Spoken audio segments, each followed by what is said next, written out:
নমস্কার বন্ধুরা, আমি টুসিস কিচেনে সবাইকে সাদর আমন্ত্রণ জানিয়ে শুরু করছি আজকে নতুন রেসিপি। আজকে আমি আপনাদের সাথে আরও একটি অসাধারণ স্বাদের রেসিপি শেয়ার করব। ডিমের দম। রেসিপিটি অল্প উপকরণ দিয়ে ভাজা মশলায় তৈরি হবে। খুব সহজেই এবং খুব তাড়াতাড়ি হয়ে যায় রেসিপিটি। অপূর্ব স্বাদের ডিমের এই রেসিপিটির ভিডিও পুরোটা দেখার পর যদি ভালো লাগে তাহলে অবশ্যই লাইক, কমেন্ট, সাবস্ক্রাইব করে আমার পাশে থাকবেন। আর সাবস্ক্রাইব করার পর নোটিফিকেশান বেল আইকনটা অবশ্যই অল ক্লিক করে রাখবেন। নতুন নতুন রেসিপির নোটিফিকেশান সবার আগে আপনার কাছে পৌঁছে যাবে। ডিমের দমের জন্য আমি 4 টুকরো ডিম নিয়েছি। প্রথমে ডিমগুলিকে সামান্য পরিমাণ লবণ আর হলুদ দিয়ে ভালো করে মাখিয়ে নিচ্ছি।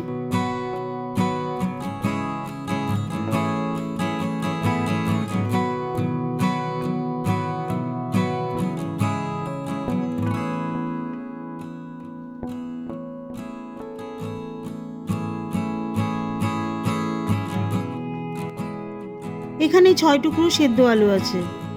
আলুর টুকরোগুলি বড় বড় ডুমো ডুমো করে কেটে সেদ্ধ করে নিয়েছি। এই সেদ্ধ আলুগুলিকে আমি হাত দিয়ে চেপে চেপে ভেঙে নেব। আমরা অনেক সময় আলুর দমের ক্ষেত্রে বা আলুর তরকারি যখন আমরা তৈরি করি তখন কিছুটা আলু ভেঙে নিই, আধ ভাঙা করে নিই। ঠিক সেই রকমই আধ ভাঙা করে নিচ্ছি। এবারে রান্না করব। একটি প্যান কড়াই দিয়ে দিচ্ছি ছোট কাপের হাফ কাপ মতন সর্ষের তেল। হাই হিটে তেল গরম করে ডিমগুলি লো হিটে ভেজে নিচ্ছি।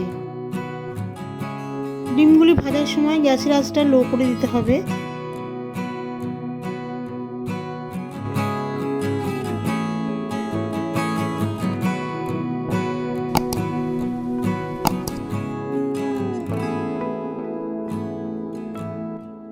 ডিমগুলিকে হালকা লাল করে ভেজে তুলে নিচ্ছি।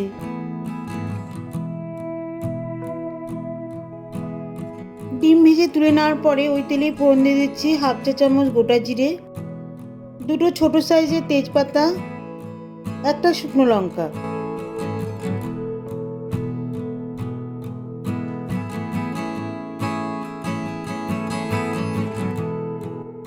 ফোড়নগুলি ভালো করে ভাজা হয়ে গেলে দিয়ে দিচ্ছি 2টো মিডিয়াম সাইজের পেঁয়াজ কুচি।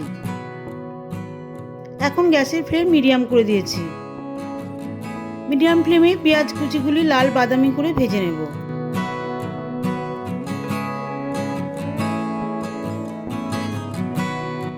পেঁয়াজ কুচিগুলি বেশ ভালো করে ভাজা হয়ে গেলে দিয়ে দিচ্ছি 1 চা চামচ আদা রসুন বাটা, 1 চা চামচ শুকনো লঙ্কার গুঁড়ো, সঙ্গে খুব সামান্য পরিমাণ হলুদ দিয়ে দিচ্ছি। সবশেষে টমেটো কুচি দিয়ে দিচ্ছি। টমেটো কুচিগুলি আমি এখানে বেশ বড় বড় স্লাইস করে কেটেছি, যাতে টমেটো কুচিগুলি পুরোপুরি ঝোলের মধ্যে মিশে না যায়।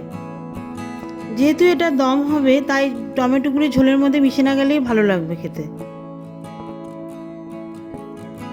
যাই হোক, টমেটো কুচিগুলি মশলার মধ্যে দিয়ে দেওয়ার পরে আরও 3-4 মিনিট ধরে কষিয়ে নেব।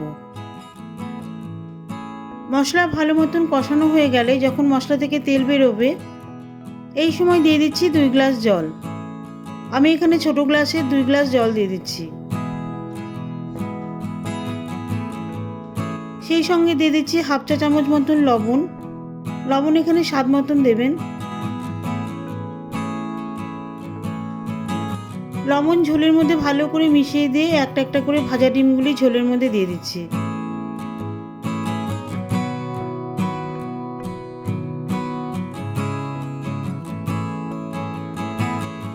ডিমগুলি ঝোলের মধ্যে ভালো করে মিশিয়ে দিয়ে ঢাকা দিয়ে দিচ্ছি।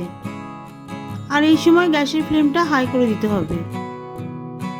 ডিম ঢাকা দেওয়ার পরে অন্য একটি গ্যাসে একটি ফ্রাইং প্যানে কিছু গোটা মশলা ভেজে নেব।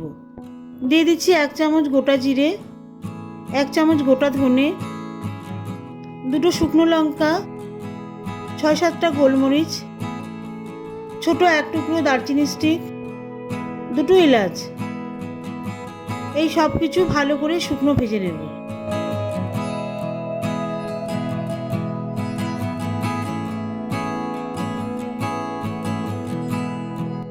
এই সব গোটা মশলাগুলি ভালো করে ভাজা হয়ে গেলে গ্যাস অফ করে দিয়ে এই সব মশলাগুলোকে ঠান্ডা করে গুঁড়ো করে নেব। 7 মিনিট পর ঢাকনা তুলে নিচ্ছি।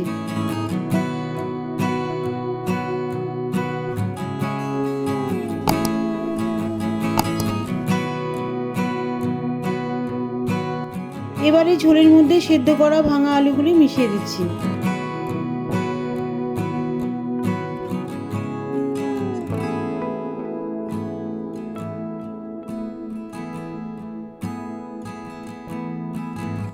আলুগুলি ঝোলের মধ্যে 2-3 মিনিট ধরে ফোটানোর পরে ভাজা মশলাগুলো ঝোলের মধ্যে মিশিয়ে দিচ্ছি।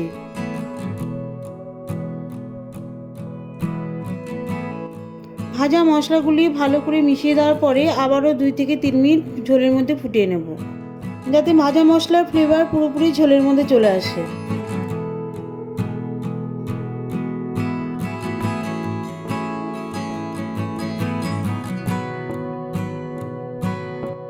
ডিমের দম পুরোপুরি হয়ে গেছে, এবারে গ্যাস অফ করে দেব। গরম ভাতের সাথে খান, অসাধারণ লাগবে। খুব অল্প সময়ে এবং অল্প মশলায় তৈরি এই রেসিপিটি যদি ভালো লাগে তাহলে অবশ্যই আমার চ্যানেলটিকে লাইক, কমেন্ট ও সাবস্ক্রাইব করবেন। দেখা হবে পরবর্তী ভিডিওতে নতুন কোনো রেসিপি নিয়ে। ভালো থাকবেন, সুস্থ থাকবেন।